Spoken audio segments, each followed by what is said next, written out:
Merci de m'accueillir dans cette assemblée.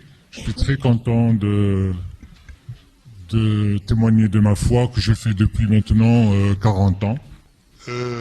Voilà. Donc, d'abord, avant de commencer, je voudrais vous dire dès maintenant, je ne suis pas là ici pour détruire l'islam ou pour le défendre.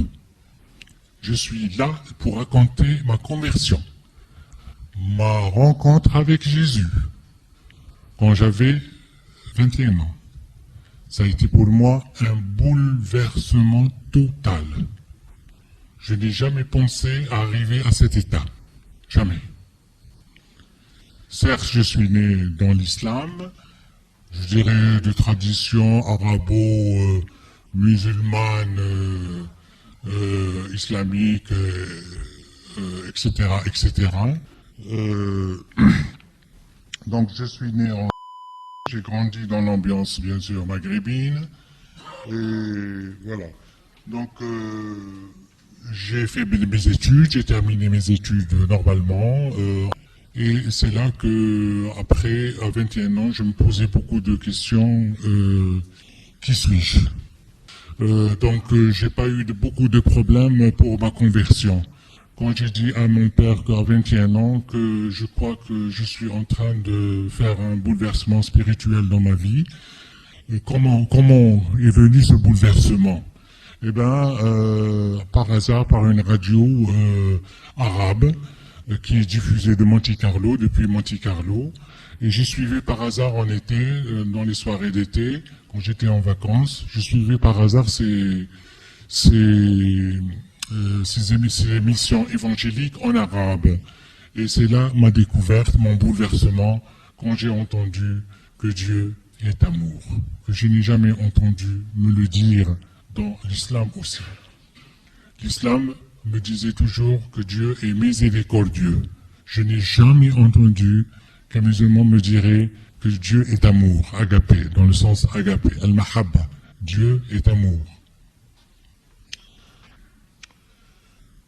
Alors, en sortant de l'université, j'ai fait mon service national et à cette occasion que le Seigneur a commencé à travailler en moi, comme je vous ai dit, l'éruption de Jésus dans ma vie.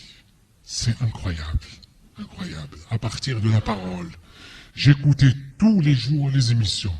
Mon père m'interdisait à un moment donné, il m'a dit « Qu'est-ce que c'est? Tu es fou? Qu'est-ce que tu es devenu ?» Je dis « Je ne sais pas. Je suis happé par cette voix qui me parle de Jésus. » Tous les jours, j'écoutais, tous les jours, presque une année et demie. Et après, j'ai senti quelque chose dans mon cœur. J'ai senti l'Esprit Saint. L'Esprit Saint qui me rafraîchissait, qui me donnait de la douceur, de plus en plus, de plus en plus. Et ça commençait par mon désir de connaître les chrétiens, de connaître, parce que dans ma ville, il n'y avait personne. Il n'y avait pas de chrétiens à... Et une fois, je sais pas, le Seigneur nous envoie des fois des intermédiaires pour qui se fassent connaître à nous. Il existait par contre une maternité de bonne réputation, dirigée par des religieuses. Eh ben, il se trouve que une de ses sœurs était amie de mon père. Et qui est venue pour des travaux de voiture, tout ça, elle est venue nous voir à la maison. Et c'est là que je l'ai rencontrée. Et ça a commencé en moi, ce désir. Alors, ma mère me la présente comme une religieuse et tout ça. Et ben, je lui dis vraiment, je suis en train de chercher à lire la Bible. Je dis, ma sœur, est-ce que vous pouvez me donner la Bible? Elle était réticente. Attention, l'évangélisation, ça peut porter préjudice. Et je lui dis, ma soeur, je voudrais lire la Bible. C'était un peu difficile parce qu'elle ne voulait pas qu'on la prenne pour une prosélyte. Elle a hésité au départ et m'a dit, je verrai plus tard avec un prêtre. Et effectivement, elle m'a fait connaître le prêtre qui était prêtre de l'église, qui était seul là-bas, le père qui est devenu plus tard mon parrain. Et je suis allé le voir pour affranchir la porte d'entrée, ça a été très difficile pour moi. Vous voyez la peur, l'angoisse pour affranchir vers la porte de l'église. Et je l'ai fait.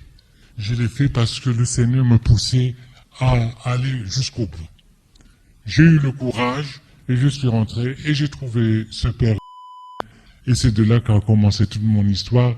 J'ai été baptisé en 1986 à huis clos par ma marrainité et mon parrain, c'est le père. Et j'étais quand même baptisé à huis clos dans une montagne en cachette. Voilà. Et puis après, je suis allé j'ai enseigné au lycée pendant 4 ans et c'est là, qu'est-ce que je fais? En 94, j'ai connu un lazariste, le père qui est venu à... Il m'a donné le livre de Saint Vincent de Paul, la spiritualité du XVIIe siècle envers les pauvres, puisque Saint Vincent de Paul était il est le prototype de la charité chrétienne en France. Et j'ai aimé ce charisme, l'amour des pauvres et la formation des prêtres. J'ai lu ce livre et il m'a beaucoup attiré. Une semaine après, en 94, je suis rentré directement au séminaire où il y avait notre maison de formation. Et c'est là, c'était vraiment pour vous dire que le Seigneur prépare beaucoup. Quand il prépare un don, il le mène vers le bout, il vous donne des intermédiaires, des médiateurs. Ça a été très facile pour moi. J'ai eu le visa, le tessier m'a ramené le visa et tout ça, et je suis parti. Je suis parti pour une année, je suis resté 11 ans. Donc, j'ai terminé au bout d'une année mon formation à... Je suis monté à... J'ai dit à mon supérieur, moi je voudrais lire la Bible. Je voudrais connaître cette Bible, cette merveille. Je voudrais connaître l'histoire de ce que le Seigneur a fait pour nous et tout ça. Ils m'ont mis après à la... J'ai fait quand même 2 ans et demi. J'ai fait une année de grec et 2 ans et demi aussi. Mon diplôme, ma licence en théologie. En théologie, j'étais comblé. Comblé. Le Seigneur travaillait en moi de plus en plus, de progrès en progrès, de réussite en réussite, Et j'ai dit, cette fois, elle va me rendre fou. Cette foi vivante qui est en moi, elle va me rendre fou. Parce que vraiment, quand on reçoit un don, il faut le maîtriser. Et c'est très difficile. C'est très difficile de maîtriser un don que le Seigneur vous donne.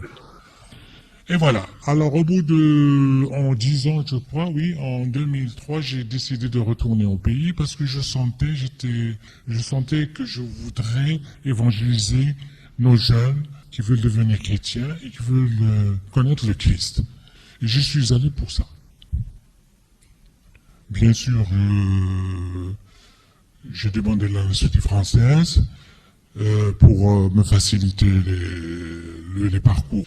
Je l'ai eu, et voilà, je suis parti, et voilà, et depuis je suis je suis les catéchumènes. On baptise 3 par an, on vient de baptiser une, ça fait 1 mois. Voilà, je suis dans la... Et voilà, je continue aussi avec un groupe, j'anime un groupe depuis 10 ans, ou bien des cheminants, ou bien des catéchumènes, ou bien des néophytes aussi. Des néophytes que je suis pendant 10 ans. On lit la Bible en arabe, en français et en 3 langues. En 3 langues, et ça se passe merveilleusement depuis 10 ans. Et ça continue, la mission, on est en train de continuer, en priant, en étant discret, en faisant beaucoup attention. Pour l'instant, nous, les catholiques, nous sommes un peu tranquilles. C'est le problème des protestants. Il Il y a eu bien sûr tous ces Américains qui sont venus des protestants, des pasteurs protestants, c'est eux qui voulaient évangéliser. Et depuis l'État est très réticent de la venue beaucoup de chrétiens, puisque vous savez que pour venir, le visa est limité, surtout pour les religieux. C'est une espèce de quota. Mais pour un religieux ou une communauté qui veut s'installer, c'est compte-gouttes. C'est un compte-gouttes. Ils ont très peur des religieux et des églises, à cause des problèmes des protestants qui ont fait de l'évangélisation n'importe comment. Ils ont fait beaucoup de dégâts. Et les Américains, pasteurs américains, qui faisaient de l'évangélisation dans les restaurants, ça fait beaucoup de problèmes et de propagande. C'est pour ça que, maintenant l'État fait la différence entre les catholiques et les protestants. Avant, elle ne faisait pas.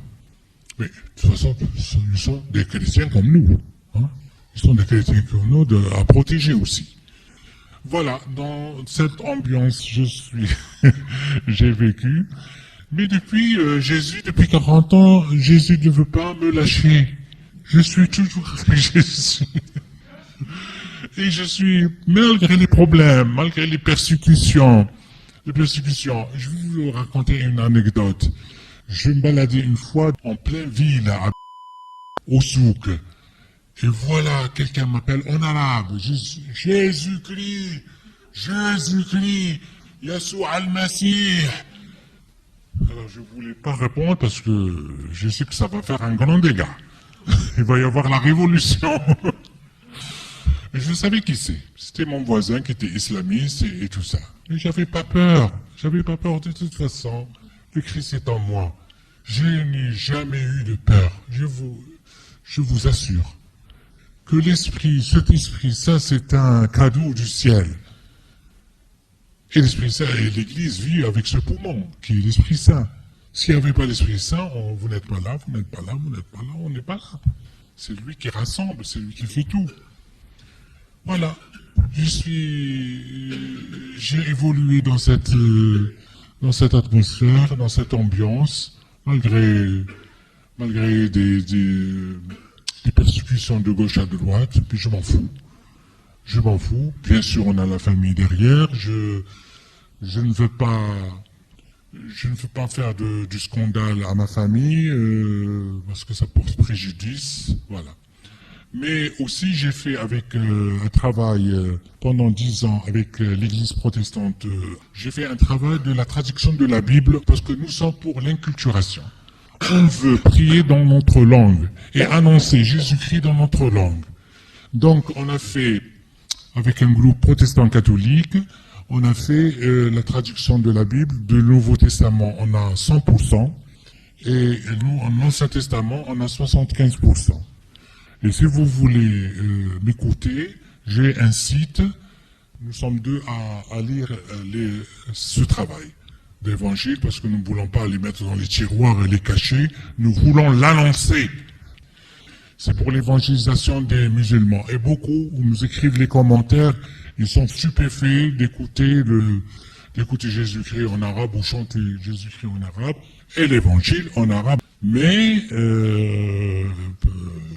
c'est pas tout le monde qui est d'accord. On nous écrit commentaires, mais qu'est-ce que c'est que ce scandale?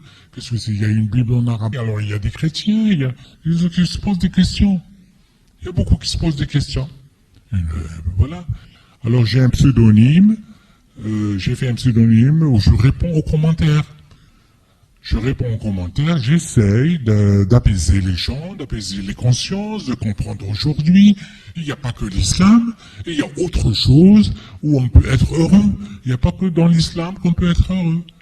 On peut être heureux aussi dans l'islam, bien sûr, c'est les semences du verbe.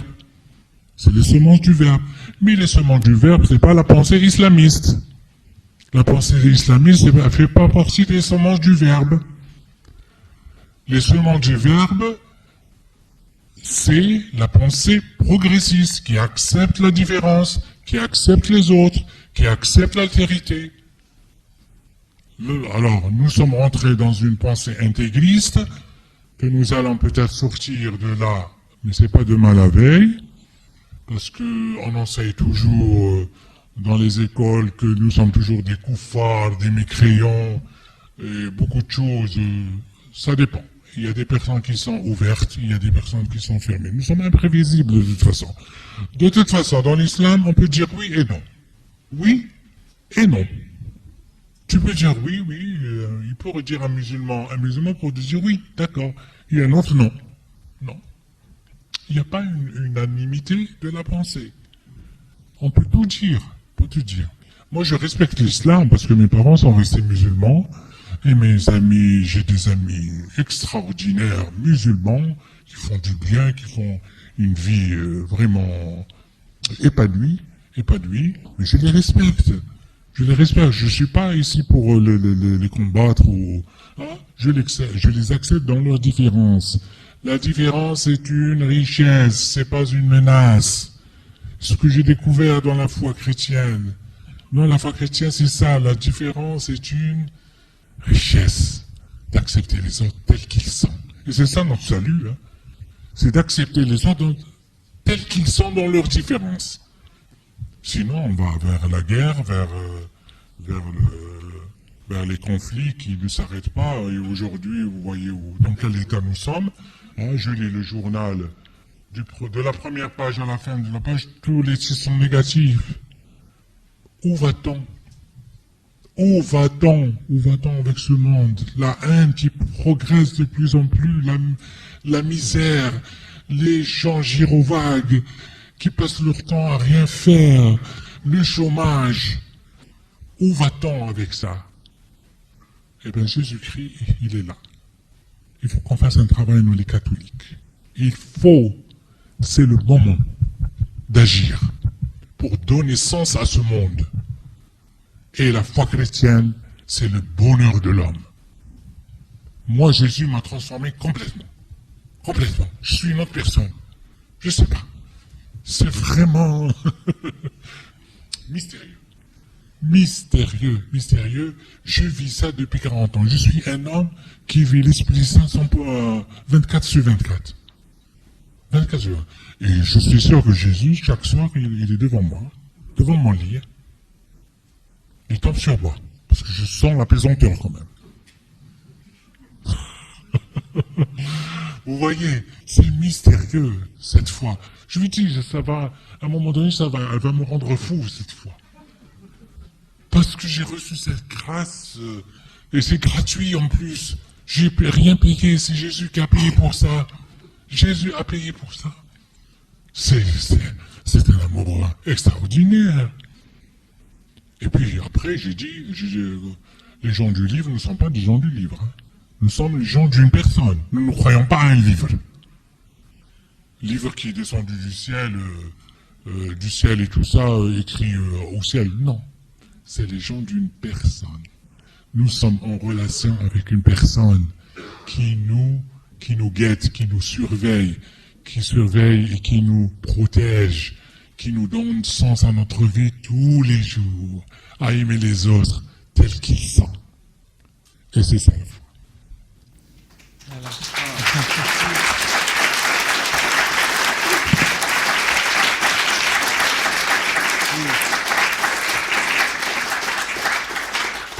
J'ai fait un chant, ce chant m'habite depuis 40 ans, depuis que j'ai fait ce chant. Et je prie avec. Chaque matin, je prie avec dans ma congrégation.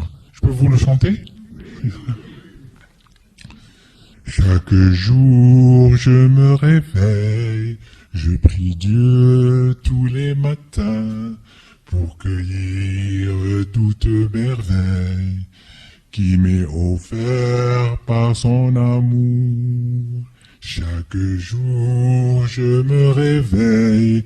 Je prie Dieu tous les matins pour cueillir toute merveille qui m'est offert par son amour. Alléluia. Je pense qu'il y a beaucoup de gens qui voudront vous demander tout plein de choses. Donc, je suis prêt pour répondre. De toute façon, ce courant de la conversion, c'est commencé en 1989. 80. Je l'appelle le réveil spirituel vers le Christ. Le réveil spirituel vers le Christ dans tout le Maghreb. Le Maroc, l'Algérie, la Tunisie et la Libye. Il y a beaucoup de conversions actuellement. Vers, bien sûr, le protestantisme, catholique minorité. C'est peu. Il faut qu'on travaille beaucoup. Vous dites que les protestants, manifestement, ont beaucoup plus de résultats dans leur évangélisation. Pourquoi ont-ils plus de conversions que nous? Qu'est-ce qu'ils font de différent? Ah, les protestants, c'est autre chose. Ils sont beaucoup sur les mass médias, sur l'image, sur le son, l'image, les couleurs, le son et la louange. Ils ont beaucoup le don de la louange et c'est très... et puis, ils s'accordent sur nous. Vous savez que nous, les Méditerranéens, nous sommes trop gestuels. On aime beaucoup le gestuel. Nous sommes très gestuels et on aime beaucoup le gestuel. On prie beaucoup la louange. Moi, j'ai assisté à un monde fou, tout un bâtiment. Et les gens prient avec des gestes, avec des paroles, avec tout ça. Et c'est ça qui attire. C'est au niveau culturel, un petit peu. Hein. C'est très vivace, c'est très... ce que nous, ils nous reprochent les latins, enfin l'église latine, que la messe est trop calme, il n'y a pas de chant, il n'y a pas rien du tout. Alors voilà, ce qu'ils nous reprochent. Justement, je connais un confrère à vous, si je puis dire, qui s'efforce là-bas, je ne donnerai pas de nom, qui s'efforce effectivement de convertir, et qui confirme que les protestants font beaucoup de boulot sur place, mais effectivement, ils baptisent très vite. Le catéchuménat est assez bref. Ça, c'est le premier point. Le deuxième point, il dit aussi que l'Église, là-bas, ne sont pas très favorables à l'action de conversion. Ils sont assez frileux. Oui. On fait beaucoup attention maintenant, les catholiques. Mais nous continuons à baptiser en cachette, en discrétion. Nous avons 3 baptêmes par an. Nous continuons, la mission continue. On ne peut pas arrêter, c'est pas possible. L'évangélisation continuera tant que l'Esprit Saint est vivant. Tant que l'Esprit Saint, jusqu'à la fin des temps, nous continuerons à baptiser. Même si ça déplaît aux autorités. Voilà. Puisque c'est eux qui veulent, avec leur liberté et conscience, qui veulent baptiser. Parce que nous ne les cherchons pas. Nous n'allons pas les chercher. C'est eux qui viennent vers nous. Vous voyez? Et nous essayons d'aborder un dialogue, mais nous ne nous baptisons pas vite. Parce que quand vous baptisez vite, ils quittent vite. Parce qu'il n'y a pas de formation. Et c'est ça le problème des protestants. Les problèmes des protestants, il n'y a pas de formation, il n'y a pas de cheminement, il y a vite... c'est le nombre qui compte. C'est comme les musulmans. C'est le nombre qui compte, il faut multiplier. Alors que nous, c'est pas le nombre. Nous sommes le levain dans la pâte. C'est le petit. Le petit, c'est le levain de la pâte. C'est l'essentiel, nous, c'est la qualité de l'âme. On n'a pas besoin du nombre. On n'a pas besoin du nombre. Et nous ne sommes pas une entreprise de recrutement. Hein. Je vous fais savoir, hein. On le dit. Hein. Nous ne sommes pas une entreprise de recrutement. On n'est pas ici pour recruter les gens. On est ici pour l'écouter, ce que l'Esprit dit dans leur cœur. Et on essaie de discerner avec eux pour arriver à un résultat. Il y en a qui arrivent au baptême, et il y en a qui n'arrivent pas. On a cheminé avec quelqu'un la veille de son baptême, il n'a pas voulu baptiser. Il allait se baptiser le lendemain. On l'attendait, il m'a dit, je ne suis pas prêt. Et pas jusqu'à présent, il n'est pas baptisé. Parce qu'on respecte la liberté humaine. La conscience, la liberté, on n'est pas là pour s'imposer, on est là pour proposer. Comme faisait Jésus. Il est là pour proposer, il n'est pas pour s'imposer. Sinon, c'est la dictature. Hein. Oui. Heureuse de te voir ici, je suis là. Ah oui. Là aussi, là. Alors, tu confirmes juste une information, c'est que quand même les protestants ont récolté un travail qui a été fait en amont par les religieux.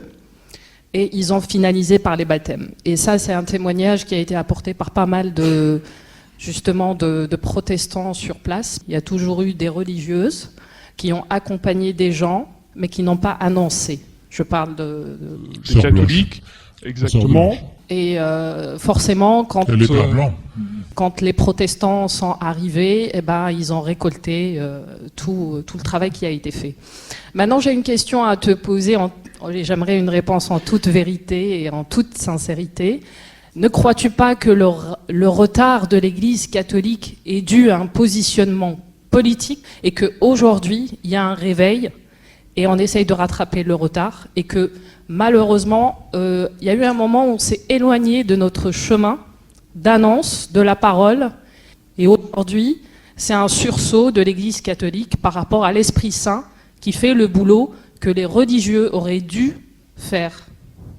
Voilà ma question. Bien sûr. C'est une vérité.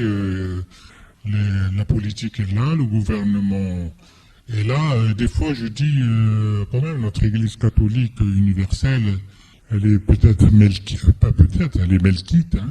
C'est-à-dire, elle est au service de l'État, des fois, sans rentrer dans les détails. Les églises melkites, nous sommes une église melkite.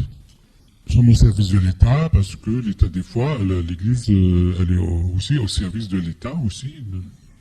Enfin, il faut être, c'est du protocole, hein. Il faut être protocolaire avec l'État aussi. Et c'est vrai que ça facilite pas les choses parce que on ne peut pas mélanger la foi avec la politique. Hein, moi, je suis devenu chrétien, je suis pas devenu chrétien contre mon pays. Je suis au contraire. Jésus m'a fait aimer encore mon pays plus encore. J'ai donné à mon pays. J'ai donné encore plus par la foi qui m'a inséré dans ma société. Je suis pas aussi. Je suis intégré complètement dans ma société. Je n'ai aucun problème. Aucun problème. Oui, moi j'ai une question, un peu de curiosité. Il y a 2 ans environ, le pape a signé un accord de réciprocité avec les autorités musulmanes, notamment le grand imam du Caire. Oui. Et dans un but de connaissance réciproque, de diffusion des informations et des connaissances d'une religion à l'autre, dans un but justement de parvenir à la paix. Donc au niveau du Vatican, c'est un accord très important qui n'avait jamais été signé avant. Est-ce que c'est connu cet accord? Parce qu'il s'applique normalement à tout. Oui, parce que nous travaillons sur la notion de la fraternité aussi. Hein. Oui, mais le problème c'est le côté musulman. Moi j'ai entendu que la lettre du pape et de Rwanda, la lettre n'a jamais été lue par les étudiants d'Al-Azhar. C'est quand même malheureux depuis 5 ans. J'ai rencontré un étudiant d'Al-Azhar qui m'a dit, on n'a jamais lu cette lettre. Elle est sur Internet, hein? Oui, mais ça n'intéresse pas. Je sais pas, il n'encourage pas, je sais pas quoi. C'est le côté musulman. Le côté chrétien, oui, on a cette inspiration, on veut aller à la fraternité avec les musulmans. Un document qui a été signé sans forcer, hein? Oui, bien sûr, qui est une richesse. C'est une richesse d'entente, d'entraide avec les musulmans, de pacifique. Il fait 2 pages, il est très riche. Très riche. Et je m'étonne qu'il ne soit pas davantage Il n'a pas été, d'après Al-Azhar, non, ils n'ont pas lu. C'est très drôle, hein. Du côté musulman. Alors qu'il est traduit en arabe, hein. Bonjour, merci pour votre témoignage. J'ai juste 2 questions. À un moment, vous avez parlé de la semence du Verbe. Je voulais savoir qu'est-ce que c'était. Et deuxièmement, d'un point de vue un peu plus personnel, quand vous avez annoncé votre conversion à vos parents, à votre famille, à votre ami, quel était leur ressenti concrètement? Merci. Aïe, c'est la guerre. Non. Les semences du Verbe, ça vient de Saint-Justin. Vous savez, au Concile Vatican II, on a mis ce semence du Verbe pour dire que tout ce que vous voyez de bon dans les autres pays, dans les autres cultures, ce qui est bon est beau chez eux, mais ça vient de Christ, ça vient de l'Église. Voilà, c'est les semences du Verbe. Voyez, parce qu'il y a des musulmans qui vivent des choses extraordinaires. Il y a des juifs qui vivent des choses, c'est pas des sauvages. C'est pas des sauvages. Ils vivent, ils font l'aumône, moi je connais des musulmans qui font l'aumône, qui font beaucoup de choses. Les bouddhistes aussi. Donc ceux-là font partie des semences du Verbe. Mais attention, les semences du Verbe, c'est pas des intégristes. C'est pas la pensée intégriste qui tue au nom de Dieu. Ceux qui tuent au nom de Dieu, c'est pas les semences du Verbe. Il faut qu'on soit d'accord dès maintenant. Les semences du Verbe, c'est celui qui sème la paix, la bonté, l'amour dans les cœurs des hommes, qui cherche à regrouper les gens, à les mettre dans l'amour, à les mettre dans la simplicité, contre l'orgueil, contre la méchanceté. C'est ça l'amour, l'agapé. L'agapé. Il faut annoncer l'agapé que beaucoup de monde ne connaît pas. L'amour agapé, l'amour gratuit, l'amour qui pense à l'autre sans condition. Voilà. Et la deuxième question, c'est un peu plus personnel. Quel était le ressenti de vos parents, de votre famille, de vos amis quand vous avez annoncé votre conversion, et comment sont les relations aujourd'hui? C'est-à-dire que la réaction n'était pas très méchante parce que mes parents sont des berbères et puis un peu de culture française, très ouvert tout ça, mais ils sont musulmans théoriquement. Théoriquement, quand j'ai annoncé, ça a été quand même une stupéfaction parce que il y a chez nous le qu'en dira-t-on, qu'est-ce qu'on va dire et tout ça. Alors mon père il m'a dit qu'est-ce que tu vas être assassiné, qu'est-ce qu'on va faire maintenant? Il m'a dit mon père m'a dit tu me portes préjudice à la famille. À un moment donné. Maintenant, il a évolué. Ils ont évolué complètement parce qu'ils ont vu dans ma vie ma réussite avec Jésus. Ils ont vu le changement dans ma vie. Tout le monde m'aime, tout le monde m'embrasse, tout le monde... Il me dit, mon père, qu'est-ce que c'est que cette joie qui habite en toi? Tu es fou, quoi. Qu'est-ce que c'est que cette paix qui vit en toi? Et toute ma vie s'est arrangée, tout est redevenu dans l'ordre. Vraiment, ce Seigneur, c'est extraordinaire. Il ne faut pas le perdre. Il faut l'annoncer. Il ne faut pas le perdre. C'est un trésor. Jésus, c'est un trésor pour l'humanité. Je vous assure. Allez vers l'avant. N'ayez pas peur, comme disait Jean-Paul II. N'ayez pas, même François. N'ayez pas peur. Allez-y. Annoncez Jésus-Christ. Pas en s'imposant, mais en proposant aussi. Merci. Merci beaucoup, Fabien. Je crois que ce sera vraiment un super bon pour la conclusion.